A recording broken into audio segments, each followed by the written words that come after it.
Muito obrigada, Sr. Presidente, Srs. Deputados. Queria começar por agradecer as palavras iniciais do Sr. Presidente, de boas-vindas. O Ministério da Justiça tem, relativamente a este Orçamento de Estado, subjacente um conjunto de reformas substanciais que vai empreender. Embora, enfim, como eu dizia ao Sr. Presidente há cerca de um minuto, no princípio, se é a verba, e já lá estamos, e infelizmente não o verbo, a verdade é que, no âmbito do Ministério da Justiça, em termos de reformas estruturais, e eu pedi aos Srs. Deputados que me permitissem fazer esta exposição com a seguinte lógica. Primeiro, abordar as reformas e depois os meios alocados a essas reformas em sede de Orçamento de Estado que nos vão permitir concretizar. As reformas fundamentais para o próximo ano serão claramente o Código de Processo Civil e a Lei de Organização Judiciária, a que se seguirá, obviamente, o Decreto-Lei de desenvolvimento dessa mesma Lei de Organização Judiciária. Como já tive a oportunidade de dizer em sede de primeira comissão, nós vamos ter um novo código que dará entrada em novembro no Parlamento e depois, objetivamente, será discutido e aí penso que teremos que reconhecer todos que temos, de facto, um novo paradigma de código.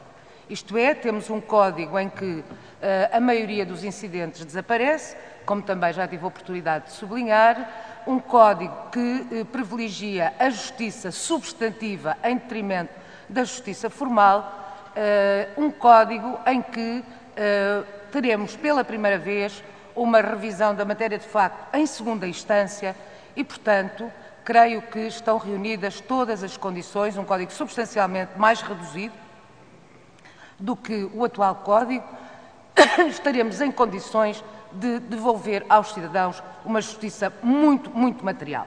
A lei de organização significa também ela uma mudança de paradigma. Uma mudança de paradigma porquê?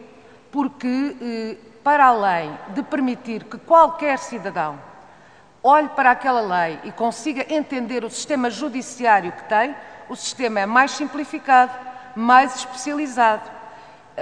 E, por outro lado, é um sistema que aposta também na referência às profissões forenses, o que até agora tradicionalmente só acontecia relativamente aos magistrados e aos advogados, como nós sabemos. Mas temos também o inventário para implementar durante o ano de 2013, temos o plano de ação para a justiça, que é um dos 3 pilares da reforma no âmbito do processo civil e da organização judiciária. Teremos o inventário, como digo, teremos a reforma do regime do processo nos tribunais administrativos e também a organização dos próprios tribunais administrativos, como os Srs. Deputados da primeira comissão sabem, foi nomeada uma comissão com especialistas que estão a trabalhar neste momento nessa revisão e na compatibilização com o Código do Procedimento Administrativo. Eu gostava ainda de dizer que, para além disso, nós temos um conjunto de iniciativas a terminar, algumas encontram-se já na Assembleia, como os Srs. Deputados sabem, designadamente o Código Penal e o Código de Processo Penal. A intenção do Ministério proceder depois à nomeação de uma comissão para fazer a ressistematização e a compatibilização das várias reformas intercalares e de algumas normas que nos vêm por via de diretivas, fazer a sua inserção no Código, de forma a termos um diploma bem sistematizado e não termos tanta legislação avulsa como hoje temos. Teremos também que discutir aqui, nesta Assembleia, o regime da mediação e dos julgados de paz. É uma matéria, sobretudo os julgados de paz, que se prende com uma justiça de proximidade. A mediação, eu quero dizer aos senhores deputados que o regime da mediação vem substancialmente alterado, que é a proposta do Governo, depois discuti-la-emos aqui, com os contributos de todos os senhores deputados, como é evidente. É um regime que estabelece requisitos muito apertados e estabelece um regime de fiscalização efetiva sobre essa atividade. Preocupa-nos muito o que nos vai chegando sobre a mediação familiar relativamente à preparação ou não dos mediadores. E, portanto, nós vamos ter aqui o regime jurídico da mediação, o regime jurídico dos julgados de paz. Com isso, fica completo o pacote dos meios alternativos de resolução de litígios, uma vez que a lei de arbitragem voluntária já está publicada. Teremos também aqui o regime dos administradores judiciais, antigos administradores de insolvência e dos agentes de execução. Já estão prontos os projetos, com isso fica fechado o pacote de revitalização em sede de edifício legislativo, de revitalização das empresas. Quero também dar nota aos senhores deputados que ontem mesmo aprovámos em Conselho de Ministros um conjunto de medidas extraordinárias para agilizar a ação executiva e que, nessa medida, teremos um regime que é o regime intercalar e teremos depois a aprovação do Código de Processo Civil, à altura em que esse regime cessará.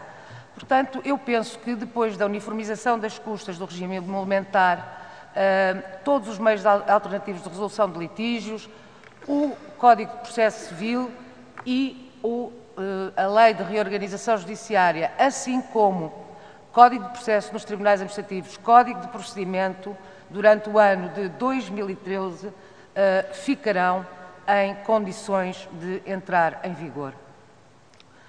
Espero que tudo aponte nesse sentido. Quanto ao mais, nós temos depois, no que respeita aos serviços propriamente ditos e com impacto orçamental, temos várias iniciativas previstas de expansão do parque prisional, como já referi, e também dos centros tutelares educativos, de requalificação. Requalificação e expansão. No que se refere aos recursos humanos, há uma previsão de 636 aposentações. Por outro lado, há um reforço em áreas nucleares da Justiça. Teremos 237 guardas prisionais, 83 inspectores da PJ, 55 magistrados judiciais, 400 oficiais de justiça, 16 médicos legais e 26 técnicos do Instituto Nacional de Medicina Legal. Quero também referir aos senhores deputados, não tomando e não excedendo o meu tempo, que este orçamento não põe de forma alguma em causa a justiça. Bem, ao contrário, como teremos oportunidade de detalhar. De facto, todos os serviços que são a justiça, o sistema de justiça, são, efetivamente, veem as suas verbas reforçadas. Nós tivemos um grande esforço de ajustamento em 2012, onde, de facto, tivemos uma redução de 24%. Neste momento, para 2013, a redução que temos é de 4,5%. Uma vez que em 2012 conseguimos fazer face às despesas do ano e chegar com um valor residual de dívidas de cerca de 2 milhões a mais de 90 dias, 2 milhões a mais de 90 dias, eu recordo que à data de posse nós tínhamos 230 milhões de euros de dívida. Portanto, teremos para este Orçamento de Estado 1.305 milhões de euros de funcionamento e 102 milhões de euros de investimento. Queria ainda referir aos senhores deputados que, globalmente, a dotação do Orçamento de Estado tem mais 8,8 milhões do que o ano passado. Por outro lado, os financiamentos, cerca de metade das receitas próprias, são despesas as despesas com pessoal atingem 73% do orçamento de funcionamento, bens e serviços 21%. Queria dar ainda nota aos senhores deputados que nós temos para aumentos significativos na área dos tribunais. A área dos tribunais é a área que mais pesa no orçamento do Ministério da Justiça. Em todo o caso, temos um reforço de 0,9% face a 2012 na área dos tribunais, e quando falo em tribunais estou a referir-me naturalmente à DGAG, aos tribunais administrativos e fiscais, TCA, GRAL e SES. Os serviços de reinserção e prisionais terão um acréscimo de 1%, a investigação criminal de 3%, em contrapartida, os serviços como o IRN terão decréscimos e, portanto, quer a investigação criminal, quer os prisionais, quer os tribunais, veem reforçadas as suas verbas, como poderão constatar da página 33 do dossiê de Justiça que foi enviado a esta Assembleia. Gostaria, finalmente, de referir aos senhores deputados que as fontes de financiamento são, objetivamente, dotações do OE, receitas próprias e fundos comunitários. As dotações do OE cifram-se em 677.634.200 euros, as receitas próprias 615.284.000. De fundos comunitários temos cerca de 12 milhões de euros. Senhores deputados, no contexto em que vivemos, eu penso que este orçamento é um bom orçamento para o Ministério da Justiça. Quer no que respeita ao reforço dos meios humanos, quer no que respeita ao reforço de verbas para aquilo que é a atividade nuclear do sistema de justiça. E estou, uma vez mais, a referir-me aos tribunais, à investigação criminal, à reinserção e serviços prisionais. E, portanto, senhores deputados, ficaremos naturalmente, como resulta desta grelha, à disposição de vossas excelências para todas as questões que entenderem que não estão clarificadas neste documento, embora penso que é um documento muitíssimo detalhado, e é tudo. Muito obrigada.